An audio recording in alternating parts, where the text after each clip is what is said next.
اعوذ باللہ من الشیطان الرجیم بسم اللہ الرحمن الرحیم۔ نبی اکرم صلی اللہ علیہ وسلم بطور ماہر نفسیات۔ سیدہ سعدیہ غزنوی۔ احساس کمتری، انفیریورٹی کمپلیکس۔ کچھ لوگ اپنے آپ کو دوسروں سے کمتر سمجھتے ہیں۔ جہاں تک شکل و صورت کا تعلق ہے، وہ تو اللہ کی دین ہے۔ صورت بنانے والے نے کسی کی شکل بری نہیں بنائی، اور اگر باہر کی سمت جلد کی رنگت وغیرہ میں کوئی ایسی رنگینی ہے جو کسی کو اچھی نہیں لگتی، تو اس کی جلد جسمانی ساخت پر قوم، ملک اور علاقے کے لوگوں کی نہیں، بلکہ بعض اعضاء میں مردوں اور عورتوں میں بھی کوئی فرق نہیں ہوتا۔ اس کے باوجود اپنی شکل کے بارے میں بعض لوگ اس غلط فہمی میں مبتلا ہو جاتے ہیں کہ وہ دوسروں کے مقابلے میں کمتر ہیں۔ کمتری کا یہ احساس صرف شکل و صورت تک محدود نہیں رہتا، بلکہ لباس، گفتگو، علمیت، امارت وغیرہ کی سمت بھی جا نکلتا ہے۔ ممکن ہے کہ کسی کی ناک چپٹی ہو، وہ بھینگا ہو، یا اس کی ایک ٹانگ چھوٹی ہو۔ اس کا ہرگز یہ مطلب نہیں کہ وہ ہر وقت دوسروں سے موازنہ کر کے لوگوں کے سامنے جانے سے ڈرتا رہے۔ مشہور انگریز شاعر لارڈ بائرن لنگڑا تھا، مگر اس نے اپنی علمیت اور شاعری سے لوگوں کو ایسا گرویدہ بنایا کہ اس زمانے کی انگریز عورتیں لنگڑا کر چلنے میں فخر محسوس کرتی تھیں۔ مشہور موجد ایڈیسن بہرا تھا۔ مصر کے مشہور عالم، مصنف اور وزیر سید طٰہٰ حسین نابینا تھے، مگر ان کی بیوی پیرس کی حسین ترین عورت تھی۔ قدرت اگر کسی میں کوئی کمی پیدا کرتی ہے تو دوسری صورتوں میں اس کی تلافی بھی کر دیتی ہے، جیسے کہ اندھوں کی سماعت اور حافظہ دوسروں سے بہتر ہوتا ہے۔ بدصورت عورتیں زیادہ وفادار اور خدمت گزار ہوتی ہیں۔ بعض اوقات کمتری کا احساس ہونے پر انسان میں جد و جہد کا شوق پیدا ہوتا ہے، جیسے کہ مصر کے دیہات کا ایک غریب نابینا لڑکا بھیک مانگنے کے سوا کچھ نہیں کر سکتا تھا، مگر اس نے چیلنج قبول کر کے اپنی معذوری کو تعلیم کے زیور سے آراستہ کر کے اپنے آپ کو مصر کا وزیر تعلیم بنایا۔ برطانوی ہواباز ولیم بیڈر کی دونوں ٹانگیں حادثے میں کٹ گئیں، فضائیہ سے فارغ کر دیا گیا، مگر اس نے اپنی مصنوعی ٹانگوں کی مدد سے دوسری جنگ عظیم کے بہترین لڑاکا پائلٹ کا اعزاز حاصل کیا۔ ولیم بیڈر نے اتنی شہرت پائی کہ ہالی ووڈ والوں نے اس کی زندگی پر اس کی زندگی ہی میں فلم بنائی۔ ہیلن کیلر اگر اندھی ہے تو اس نے دنیا بھر میں لیکچر کیے اور اندھوں کی عالمی بہتری میں شاندار خدمات انجام دیں۔ کراچی کی نابینا ڈاکٹر فاطمہ دنیا گھوم آئی ہیں اور ان کو ہر جگہ عزت اور احترام سے نوازا گیا۔ ان لوگوں نے اپنی معذوریوں کو احساس کمتری کا باعث نہیں بننے دیا، بلکہ یہ کمزوریاں اور معذوریاں ان کی ترقی کے لیے مہمیز کا کام دیتی رہیں۔ تندیے باد مخالف سے نہ گھبرا اے عقاب، یہ تو چلتی ہیں تجھے اونچا اڑانے کے لیے۔ جن لوگوں نے یہ اسلوب اپنایا وہ آگے بڑھ گئے، ورنہ اگر کسی کی ناک چپٹی ہے یا آنکھیں چھوٹی ہیں یا چہرے پہ تل ہیں تو اس سے دوسروں کو کیا؟ اگر کوئی شخص ان مجبوریوں کو سامنے رکھ کر محفلوں سے کنی کترانا شروع کر دے تو کمتری کا احساس کمپلیکس بن جائے گا۔ وہ ذہن میں گھر کر کے زندگی کو اجیرن بنا دے گا۔ احساس کمتری کا نفسیات میں سب سے پہلے تذکرہ ایڈلر نے کیا، اور اس نے اپنی کتاب انڈیویجول سائیکالوجی میں اسے ایسی صورت میں بیان کیا کہ اس کے رفیق اور مرشد فرائڈ کو پسند نہیں آیا۔ ایڈلر کا خیال ہے کہ کمتری کا احساس بچپن میں پیدا ہوتا ہے۔ بچہ جب یہ دیکھتا ہے کہ آس پاس میں اس کے تمام بزرگ اپنی مرضی سے پھرتے، کھاتے پیتے اور کتنے بڑے ہیں، ضرورت پڑنے پر وہ اس سے بہتر طاقت کا مظاہرہ کرتے ہیں، اور ہر شخص اسے چھوٹا کہہ کر کمتری کا احساس دلاتا ہے، اس کے ساتھ ساتھ اگر کوئی اس کی خوبصورتی کا دوسروں سے موازنہ کرے یا اس کو یہ بتانے کی کوشش کی جاتی رہے کہ فلاں کا بچہ اس سے زیادہ خوبصورت ہے، تو کمتری کا احساس پیدا ہونے لگتا ہے۔ ورنہ بچپن کے تجربات دیر پا نہیں ہوتے، کیونکہ وہ پڑھ لکھ کر خود بڑا آدمی بننے کی کوشش میں مصروف ہوتا ہے۔ ایسے میں والدین اپنی بے جا محبت اور دلچسپی کی وجہ سے اس میں احساس کمتری پیدا کر سکتے ہیں۔ ایک لڑکا کچھ دبلا پتلا تھا۔ ایک ڈاکٹر نے اسے معدے کا مریض قرار دیا اور وہ 12 سال پیٹ کی دوائیں کھاتا رہا۔ اس طویل اور بیکار علاج کے دوران اسے دوسرے بچوں کے ساتھ کھیل کود، دوڑ، کرکٹ وغیرہ پر ہی نہیں بلکہ ڈرل کرنے پر بھی پابندی تھی۔ نتیجہ یہ ہوا کہ احساس کمتری نے عمر بھر اس کا پیچھا نہ چھوڑا۔ بچوں میں حد سے زیادہ دلچسپی ان کو دوسروں کا دست نگر بنا دیتی ہے۔ ان کو یقین ہو جاتا ہے کہ ان میں کوئی چیز دوسروں سے کم ہے، اور جب وہ عملی زندگی میں آتے ہیں تو ان کے پاس خود کھڑے ہونے کا حوصلہ نہیں ہوتا۔ بڑھنے کے دوران بچے کے سامنے کچھ مقاصد آ جاتے ہیں۔ وہ کسی کو اپنا ہیرو قرار دے کر اس کی نقل کی کوشش کرتا ہے، چاہے وہ کوئی کھلاڑی ہو، ایکٹر ہو یا سیاسی لیڈر ہو۔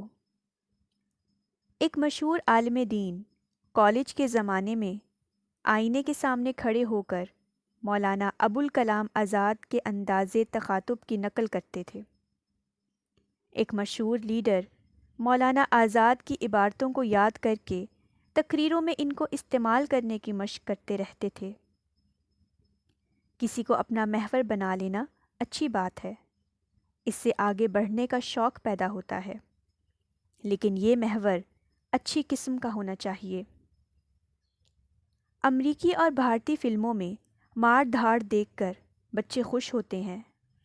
ان کا بھی جی چاہتا ہے کہ ایک وقت میں 10 بدماشوں کی پٹائی کریں، اس لیے ان کی زندگی کا مقصد مار پیٹ میں مہارت بھی بن سکتا ہے۔ بچے کی عمر اور تعلیم میں ترقی کے دوران اگر رکاوٹ آ جائے تو وہ حوصلہ ہار سکتا ہے۔ اس کو احساس ہونے لگتا ہے کہ اس کے جسمانی اعضاء دوسروں سے کمتر ہیں۔ اس کا قد وہ نہیں جو محمد علی باکسر کا ہے، اور ساری ورزشوں کے باوجود اس کی چھاتی 40 انچ سے نہیں بڑھ سکی۔ وہ تھکا تھکا رہنے لگتا ہے۔ اس میں کچھ کر گزرنے کی صلاحیت کم ہو کر سستی نمودار ہو جاتی ہے۔ وہ بیزار اور چڑچڑا ہو جاتا ہے۔ اس مرحلے پر اس کے ذہن میں معاشرے سے بغاوت اور دوسروں سے حسد پیدا ہوتا ہے۔ وہ کسی امیر یا صحت مند کو دیکھ کر چڑھتا ہے کہ وہ کیوں امیر یا صحت مند نہیں۔ دوسروں کو سامنے رکھنا اچھی بات ہے، اس سے آگے بڑھنے میں مدد ملتی ہے، لیکن کسی سے حسد محسوس کرنا یقیناً اچھی بات نہیں۔ اردو میں حسد کے ساتھ رشک بھی ہے۔ حسد سے مراد دی جاتی ہے کہ فلاں کو گھر کیوں ملا؟ وہ اس گھر کے غرق ہو جانے یا جل جانے کی خبر کا ہمیشہ منتظر رہتا ہے۔ کسی نے کار خریدی تو وہ جل کر کباب ہو سکتا ہے۔ خواتین میں یہ عادت زیادہ ہوتی ہے، جبکہ رشک سے مراد دوسرے کی ترقی یا امارت کا برا لگنا نہیں بلکہ ایک نیک خواہش ہے کہ اگر اس نے کار خریدی ہے تو میں بھی خرید سکوں۔ اسلام وہ پہلا دستور حیات ہے جس نے حسد کو مکروہ اور گھٹیا انداز فکر قرار دیا۔ قرآن مجید میں اللہ تعالیٰ نے فرمایا، من شر حاسد اذا حسد، یعنی میں اللہ کی پناہ مانگتا ہوں حسد کرنے والوں کے حسد سے۔ مراد یہ ہے کہ جب کوئی حسد کرتا ہے تو سب سے پہلے وہ بدنیت اور آپ کا برا چاہنے والا ہوتا ہے، اور اسی برائی میں آگے جا کر کسی نقصان کا باعث بھی ہو سکتا ہے۔ اس کے ایسے حوادث سے بچنے کے لیے اللہ سے پناہ مانگنا ایک اچھی بات ہے۔ حضرت عبداللہ بن مسعود رضی اللہ عنہ اور عبداللہ بن عمر رضی اللہ عنہما کی دو مختلف روایات کے مطابق نبی صلی اللہ علیہ وسلم نے فرمایا، حسد دو صورتوں میں جائز ہے۔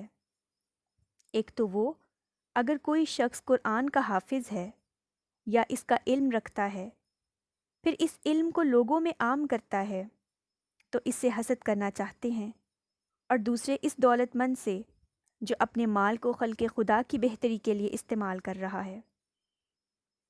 یہاں پر حسد کو رشک کے معنی میں لیا گیا ہے۔ حضرت زبیر بن عوام رضی اللہ عنہ کی ایک روایت میں حسد کو بیماری قرار دیا گیا، جبکہ حضرت ابو ہریرہ رضی اللہ عنہ بیان کرتے ہیں کہ رسول اللہ صلی اللہ علیہ وسلم نے فرمایا، تم لوگ حسد سے بچتے رہو، کیونکہ حسد نیکیوں کو اس طرح کھا جاتا ہے جس طرح آگ لکڑیوں یا گھاس کو کھا جاتی ہے۔ اسی برائی کی اہمیت میں انس بن مالک رضی اللہ عنہ روایت فرماتے ہیں کہ نبی صلی اللہ علیہ وسلم نے فرمایا، بغض مت کرو، حسد مت کرو، اور مت پیٹ پھیرو ایک دوسرے کی طرف سے۔ احساس کمتری کے مریضوں کی اہم علامت تنہائی کی تلاش ہے۔ یہ مریض دوسروں سے ملنا پسند نہیں کرتے۔ اگر انہیں کوئی تقریر کرنی پڑ جائے تو لوگوں سے گھبرانے کی وجہ سے بھول جاتے ہیں، منہ سے الفاظ نہیں نکلتے، اور جس مضمون پر انہیں اچھا بھلا عبور ہوتا ہے وہی سٹیج پر آ کر بھول جاتے ہیں۔ ان کو دوسروں سے تعلق توڑنے کی ضرورت ہوتی ہے، کیونکہ وہ دوسروں کے سامنے خود کو کمتر سمجھتے ہیں۔ جب کوئی شخص اپنے سے دوسروں کے ساتھ مقابلہ شروع کر دیتا ہے تو وہ اپنی خامیوں کو جان کر دوسروں سے حسد کرتا ہے اور ان کی ٹانگ کھینچنے کی کوشش کرتا ہے۔ اس کا خیال ہوتا ہے کہ وہ ان کو ذلیل کر کے خود ترقی کر جائے گا۔ کمتری کے انگریزی مترادف انفیریورٹی کے لفظی معنی کسی سے کم یا نیچے ہیں، اور یہی بیماری کی اصل کیفیت ہوتی ہے۔ دوسروں سے مقابلہ کرنے پر کوئی جب اپنے آپ کو کمتر قرار دیتا ہے تو اس کی بدقسمتی کا آغاز ہو جاتا ہے۔ اس میں جد و جہد کی توانائی اور استقامت کی کمی ہونے لگتی ہے، اس لیے وہ دوسروں کو ذلیل کر کے اپنے اندر پیچ و تاب کھاتا رہتا ہے۔ ایسے اشخاص میں عام طور پر بزدلی کا عنصر زیادہ ہوتا ہے، اس لیے وہ دوسروں کو براہ راست ذلیل کرنے کی قدرت تو نہیں رکھتا، البتہ افواہیں پھیلا کر یا گمنام خطوط یا دوسرے گھٹیا طریقوں سے اپنی ذہنی تسکین کر لیتا ہے۔ ان کوششوں سے وہ اپنے آپ کو برتر بنانے کے جذبے کی تسکین کرتا ہے، پھر وہ موقع محل جانے بغیر اپنی تعریف کر کے سپیریورٹی کمپلیکس میں مبتلا ہو جاتا ہے۔ ایڈلر احساس کمتری کی تعریف میں کہتا ہے کہ یہ وہ جذبہ ہے جو جسم میں چھپے ہوئے خدشات، غم اور دہشت کے اثرات سے پیدا ہوتا ہے، جس کی بنیاد کسی جسمانی یا عضوی کمزوری پر قائم ہو کر، اپنی ذات کے بارے میں منفی سوچ پر قائم ہو کر، بھونڈے ناقدرے رویے پر ختم ہوتی ہے۔ احساس برتری سے اپنی کمتری کے رد عمل میں کچھ لوگ یہ کوشش کرتے ہیں کہ وہ اپنی اس کمتری کو کم کرنے کے لیے دوسروں سے برتر ہو جائیں۔ یہ خواہش عورتوں میں زیادہ ہوتی ہے، جس کا مظاہرہ دعوتوں اور شادیوں کے مجالس میں کیا جا سکتا ہے۔ غریب اور متوسط گھرانے کی خواتین اپنے احساس کمتری کی وجہ سے اگر لباس اور آرائش میں مبالغہ کریں تو ان کی ذہنی کیفیات کے لحاظ سے ایسا کرنا ان کی مجبوری ہے۔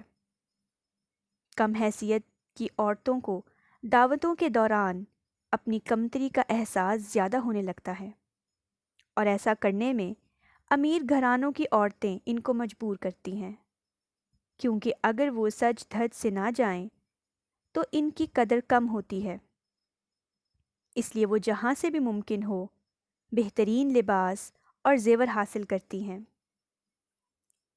عقیقے کی ایک دعوت میں ایک خاتون دوسری کو بتا رہی تھی کہ فلاں عورت کو دیکھنا، اس نے وہی جوڑا پہنا ہے جو اس نے پچھلے مہینے فلاں شادی پہ پہنا تھا۔ اب اس خاتون کی ذہنی سوچ ملاحظہ کریں کہ اس نے شادی میں شامل ہونے والی تمام عورتوں کے لباس اور زیور اپنے کمپیوٹر میں درج کر رکھے تھے۔ امیر گھرانوں کی عورتیں لباس کے اوپر زیور بلکہ جسم کی ہر وہ جگہ جہاں سونے کی کوئی چیز چڑھائی جا سکتی ہے اور نظر آتی ہو خالی نہیں رہتی، یا وہ خالی نہیں رہنے دیتی۔ ایک متوسط گھرانے کی خاتون کے بھتیجے کی شادی تھی۔ اس نے مہندی، شادی اور ولیمے کی 3 تقریبوں کے لیے 4 جوڑے اپنے اور اپنی بچیوں کے لیے تیار کروائے، پھر اپنے لیے 40,000 کی طلائی چوڑیاں بنوائیں۔ اب ان سے پوچھئے کہ چوڑیوں کے 40,000 کہاں سے آئے؟ انہوں نے کمیٹیاں ڈال کر یہ رقم اس لیے جمع کی تھی کہ اپنی رہائش کے لیے کوئی جگہ خرید سکیں، لیکن شادی میں خود نمائی رہائش کے بندوبست سے ضروری قرار پائی۔ نبی صلی اللہ علیہ وسلم نے جب اپنی بیٹی فاطمہ کے پاس سونے کا ہار دیکھا تو انہوں نے اسے ناپسند فرمایا، حالانکہ عورتوں کے لیے سونا پہننے کی اجازت ہے۔ ان کو اعتراض یہ تھا کہ یہ نام اور نمود کے اظہار کا بھونڈا طریقہ ہے۔ ایک لڑکی کو خسرہ نکلا اور بخار کے بعد سر کے بال گر گئے۔ اس کی شادی ہونے والی تھی۔ اس کے لواحقین نبی صلی اللہ علیہ وسلم کے پاس آئے اور اس کے سر پر مصنوعی بال لگانے کی اجازت چاہی۔ آپ صلی اللہ علیہ وسلم نے نہ صرف کہ انکار کیا بلکہ سر میں اضافی بال اور چوٹی لگانے والی عورتوں پہ لعنت فرمائی۔ ان کو اعتراض یہ تھا کہ وہ چیز جو تم میں نہیں وہ دوسروں کو دھوکہ دینے کے لیے کیوں کی جائے؟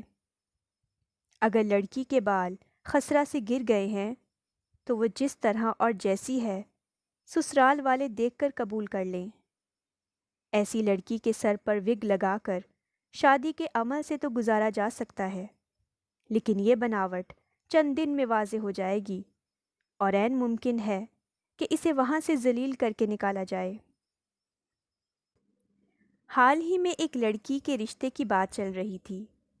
لڑکی پڑھی لکھی اور نہایت ہی خوبصورت تھی۔ لڑکے کی پھوپھی نے بڑی رازداری کے ساتھ ان کی ایک بزرگ کو بیچ میں ڈال کر التماس کی کہ لڑکی کے بالوں میں اضافی بال لگا کر بال اور لمبے کر دیے جائیں اور پھر لڑکے کو دکھا دی جائے۔ لمبے بال لڑکے کی کمزوری ہے، اگر وہ نہ ہوئے تو وہ شادی سے انکار کر دے گا۔ اس خاتون نے نہایت ہی عقل مندی سے یہ رشتہ مسترد کروا دیا۔ یہی وہ مسئلہ ہے جس میں نبی صلی اللہ علیہ وسلم کا مشورہ موجود ہے کہ وہ چیز جو آپ کے پاس نہیں وہ آپ دوسروں کو کیوں دکھا کر اپنے احساس کمتری کا مظاہرہ کرتے ہیں۔ جب لاہور میں نیا ٹیلی ویژن آیا تو جس کے گھر میں یہ سیٹ ہوا وہاں محلے بھر کی عورتیں اور بچے جمع ہو کر پروگرام دیکھنے آنے لگے۔ گھر والے اپنی برتری کے مظاہرے میں ان پہ حکم چلاتے، کسی کو آگے کسی کو پیچھے اور کسی کی آمد پر قدغن لگاتے۔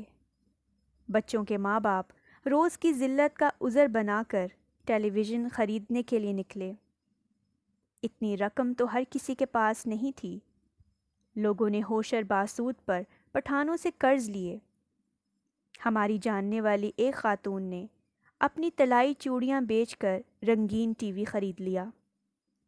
یہ ٹی وی کی افادیت کا اعتراف نہیں تھا، بلکہ اپنی کمتری کا رد عمل تھا کہ جب ہمسایوں کے گھر میں روز ڈرامے لگتے ہیں تو ہمارے گھر میں یہ رونق کیوں نہیں؟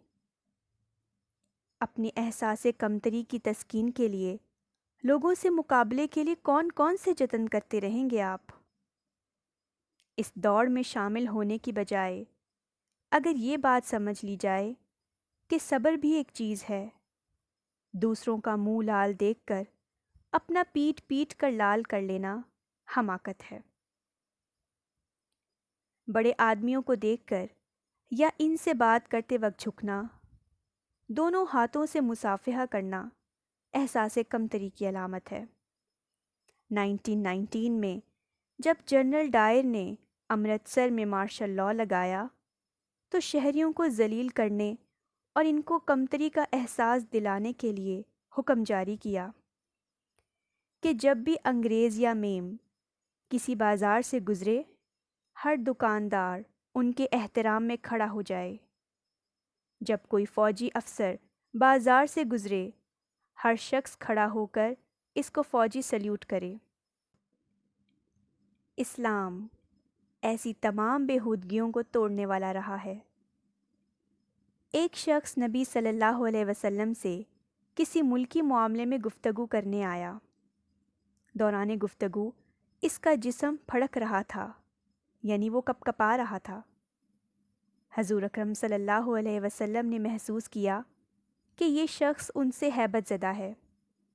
اس کو حوصلہ دیتے ہوئے فرمایا، میں کوئی بادشاہ نہیں جس سے تم ڈرو، میں تو ایک ایسی عورت کا بیٹا ہوں جو قدید کھایا کرتی تھی۔ عرب کے غریب لوگ گوشت کو سکھا کر قدید کے نام سے کھایا کرتے تھے۔ نبی صلی اللہ علیہ وسلم باہر سے مجلس میں تشریف لاتے تھے تو ان کے احترام میں اٹھنے کی ممانعت کر دی گئی۔ کوئی شخص دوسروں کو پھاند کر آگے جانے کا حق نہیں رکھتا۔ وہ انسانی وقار کو اہمیت دیتے تھے۔ ان کی مجلس میں جتنی اہمیت کسی قبیلے کے سردار کو ملتی، اتنی ہی ایک عام کسان کو بھی میسر تھی۔ عہد فاروقی میں ایک قبیلے کا سردار طواف کر رہا تھا۔ ایک غریب مسلمان کا پاؤں اس کی لٹکتی ہوئی چادر پر پڑ گیا۔ اس شخص نے غریب کو زد و کوب کیا۔ وہ فریاد لے کر حضرت عمر رضی اللہ عنہ کے پاس آیا۔ ابتدائی تحقیقات پر جرم ثابت ہوا اور اسے سزا ملنے ہی والی تھی کہ وہ اسلامی سلطنت کی حدود سے بھاگ گیا۔ بڑھ چڑھ کر لباس پہننا، ہر وقت اپنے میک اپ پر توجہ دیتے رہنے کا ہرگز یہ مطلب نہیں کہ آپ اپنی نوک پلک درست رکھنا چاہتے ہیں، بلکہ یہ آپ کے احساس کمتری کا اظہار ہے۔ ورنہ منہ ہاتھ دھو کر بال سنوارنے کے بعد صاف ستھرا لباس کسی کی شخصیت کو نکھارنے کے لیے کافی ہے۔ جو لوگ اپنے دن کا آدھا حصہ آئینے کے سامنے گزارتے ہیں، وہ احساس کمتری کے ساتھ نرگسیت میں مبتلا ہے۔ نفسیات میں اسے نارسزم کہتے ہیں، جس سے مراد خود پسندی بھی لی جاتی ہے۔ ایک مولوی صاحب کے بارے میں مشہور ہے کہ وہ باہر نکلنے سے پہلے باقاعدہ سنگھار میز پر بیٹھ کر میک اپ کرتے اور بالوں کے چمکانے والے لوشن کے علاوہ ہلکے رنگ کی لپسٹک بھی استعمال کرتے تھے۔ ایڈلر نے احساس کمتری کا مسئلہ پیش کرنے کے بعد اس سے نجات پانے کی جو صورتیں بتائی ہیں، ان کا خلاصہ یہ ہے: اپنی ذات کا دوسروں سے موازنہ کرنا چھوڑ دیا جائے، بڑا بننے کی اہمیت اور ضرورت ترک کر دیں، کمزوری سے ہی طاقت پیدا کی جائے، یعنی اپنی کمزوری کو دور کریں، اور اگر ایسا ممکن ہے تو اپنی صلاحیت کو کسی اور طرف مرکوز کر کے اسے بہتر بنائیں۔ اپنی غلطیوں کا جائزہ لے کر ان کو درست کیا جائے اور اپنے آپ کو نامکمل سمجھنا چھوڑ دیں۔ یہ ہدایات نامکمل ہونے کی وجہ سے مفید نہیں، کیونکہ اس نے کمتری کا احساس پیدا کرنے والے کئی اسباب چھوڑ دیے ہیں، اور وہ باتیں چھوڑ دی ہیں جن سے فی الواقع مرض ٹھیک ہو سکتا تھا۔ اس لیے ایک عام مریض کو تحلیل نفسی کے مختلف مدارج سے گزرنا ہوتا ہے۔ معالج اس کی علامات کی توضیحات کرتے ہیں، اسے متعدد کمپلیکس سکھائے جاتے ہیں، اسے بتایا جاتا ہے کہ اس کے ذہن میں بے پناہ جار جیتا بھری ہے، اسے احساس گناہ پریشان کر رہا ہے اور وہ احساس کمتری کا شکار ہے۔ نفسیات کی ساری تعلیم پا کر وہ اکثر اوقات مریض ہی رہتا ہے، یا اس کی علامات دوسری شکل اختیار کر لیتی ہیں۔ احساس کمتری اور اسلام۔ قرآن نے سب سے پہلی بات یہ واضح کی کہ شکل اور صورت کے اعتبار سے ہر شخص کی شکل نہایت عمدہ اور تخلیق کا شاہکار ہے۔ سورۃ التغابن آیت نمبر 3 میں فرمایا، اللہ نے تمہاری صورتیں تخلیق کے بہترین شاہکار کے طور پر بنائی ہیں، اور تم نے آخر اسی کی طرف لوٹ کر جانا ہے۔ یہ آیت جسمانی نقائص اور کمزوریوں کے سبب کی جانب متوجہ کرتی ہے۔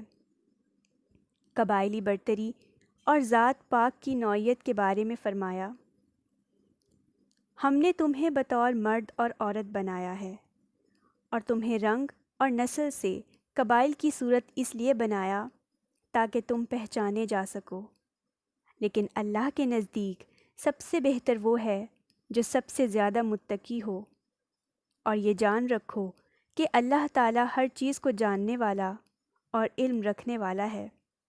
سورۃ الحجرات آیت نمبر 13۔ قبائل اور قومیں اس لیے بنائی گئیں تاکہ ایک دوسرے کو پہچاننے اور پکارنے میں آسانی رہے، مگر اس کا ہرگز یہ مطلب نہیں کہ کوئی قبیلہ اپنے آپ کو دوسروں سے برتر سمجھے۔ سورۃ الحجرات کی آیت نمبر 11 میں فرمایا گیا، اے مومنو، جان رکھو کہ کوئی قوم کسی دوسری کو اپنے سے کمتر سمجھ کر اس پر حقارت کا اظہار نہ کرے، کوئی عورت دوسری کو اپنے سے حقیر جان کر اس کی بے عزتی نہ کرے، کوئی شخص دوسرے کا برا نام چھیڑ کے طور پہ نہ رکھے، بدترین کام ایمان لانے کے بعد اس قسم کی برائیاں کرنا ہے، اور اگر تم ان سے توبہ نہیں کرو گے تو یہ جان رکھو کہ تم ظالم قرار پاؤ گے۔ سورۃ الحجرات آیت نمبر 11۔ لوگوں کو حقیر جاننے کے لیے کسی مسلمان کے پاس کوئی جواز نہیں، یا اس کے برعکس کسی مسلمان کے لیے یہ جائز ہی نہیں کہ وہ خود کو دوسروں سے حقیر جانے۔ اللہ کے نزدیک بدصورت مسلمان اس خوبصورت مسلمان سے بہتر ہے جس کے اعمال اچھے نہ ہوں۔ اس اہم نکتے کو نبی صلی اللہ علیہ وسلم نے انسانی حقوق کے سب سے بڑے چارٹر یعنی خطبہ حجۃ الوداع میں واضح فرمایا، کسی عربی کو کسی اجمی پر اور کسی گورے کو کسی کالے پر کوئی برتری حاصل نہیں۔ انسانوں میں برتری اچھے کاموں سے ہوتی ہے، اور یہ یاد رکھو کہ تم سب آدم کی اولاد میں سے ہو، جبکہ آدم کو مٹی سے بنایا گیا تھا۔ انہوں نے ان ارشادات پر خود عمل کر کے دکھایا۔ بنو ہاشم کی متعدد خواتین کو حبشی غلاموں کے نکاح میں دیا، حالانکہ عربوں کے دماغ میں نسلی برتری کا فطور شدت سے پایا جاتا تھا۔ اسلام نے احساس کمتری کے اہم سبب حسد کو برا سمجھا، اور یہاں تک کہ قرآن مجید نے یہ نصیحت کی کہ حسد کرنے والوں سے اللہ کی پناہ طلب کیا کرو۔ وَمِن شَرِّ حَاسِدٍ اِذَا حَسَد۔ جو لوگ اپنی دولت پر اتراتے ہیں یا عہدہ پانے کے بعد اکڑ دکھاتے ہیں، ان کے احساس برتری کو غیر اہم قرار دیا گیا ہے۔ ایسے لوگوں کی جب کرسی چھن جاتی ہے یا ان کی دولت میں کوئی کمی آتی ہے تو وہ پریشان ہو جاتے ہیں۔ اس سلسلے میں قرآن مجید کی ہدایات ہیں، جو مل گیا اس پر اتراؤ نہیں، اور جو چھن گیا اس پر پچھتاؤ نہیں، کیونکہ اللہ تعالیٰ کسی اکڑنے والے مغرور کو پسند نہیں کرتا۔ سورۃ الحدید آیت نمبر 23۔ قرآن مجید نے ذہنی مسائل اور پریشانیوں کے بارے میں یہ لاجواب ترکیب بتائی ہے کہ جو چلا گیا اس پر پچھتاؤ نہیں، اور جو آ گیا اس پر اتراؤ نہیں۔ یہ مختصر سا اصول اگر ذہن میں بسا لیا جائے تو پھر دنیا میں کوئی مصیبت اعصاب پر سوار نہیں ہو سکے گی۔ ہر شخص کا نام چونکہ دن میں بار بار پکارا جاتا ہے، اس لیے وہ نام بھی اس کی شخصیت کی وجہ بن جاتا ہے۔ نام اگر تکبر کا آئینہ دار ہو یا اس سے کسی کمزوری کا اظہار ہوتا ہو تو اسلام اس نام کو ناپسند کرتا ہے۔ حضرت عائشہ رضی اللہ عنہا روایت فرماتی ہیں کہ رسول اللہ صلی اللہ علیہ وسلم برے ناموں کو تبدیل کر دیا کرتے تھے۔ احادیث میں ایسے متعدد ناموں کا ذکر ملتا ہے جو تبدیل کر دیے گئے، جیسے برہ کا نام زینب رکھا گیا اور عاصیہ کو جمیلہ بنا دیا گیا۔ حضرت عبداللہ بن عمرو بن عاص رضی اللہ عنہما روایت کرتے ہیں کہ نبی صلی اللہ علیہ وسلم نے فرمایا، مسلمان وہ ہے جس کے ہاتھوں اور زبان سے دوسرے مسلمان محفوظ ہوں۔ مہاجر وہ ہے جس نے اللہ تعالیٰ کی ممنوعات کو ترک کیا۔ نبی صلی اللہ علیہ وسلم نے ہر مسلمان کو ذاتی وقار عطا فرمایا، ان کو اچھے کاموں، حسن اخلاق اور ایک دوسرے کی خدمت کی بنا پر برتری کا مستحق قرار دیا۔ ہر مسلمان کے لیے اپنے بھائیوں کے ساتھ مروت، خلوص اور محبت کو ضروری قرار دیا۔ ایک دوسرے پر جاسوسی کرنے، خط کھول کر پڑھنے اور پیٹھ پیچھے برائیاں کرنے کو منع کیا۔ دوستوں میں خود تکبر اور خود پسندی کو دور کیا۔ ہر شخص کو یہ حوصلہ دیا کہ وہ اپنی غلطیاں مانے اور دوسروں کو بھی اچھے کاموں کا حوصلہ دلائے۔ جو اپنے بھائی کی ضرورت پوری کرتا ہے، اللہ اس کی ضرورت پوری کرے گا۔ بیمار کی عیادت کرنے اور جنازوں میں شرکت کے ساتھ دعوت قبول کرنے سے ہر شخص برابر ہو جائے گا۔ اسلام قبول کرنے، اس کو دل میں بسا لینے کے بعد کسی مسلمان کے پاس احساس کمتری میں مبتلا ہونے کا کوئی جواز نہیں رہتا۔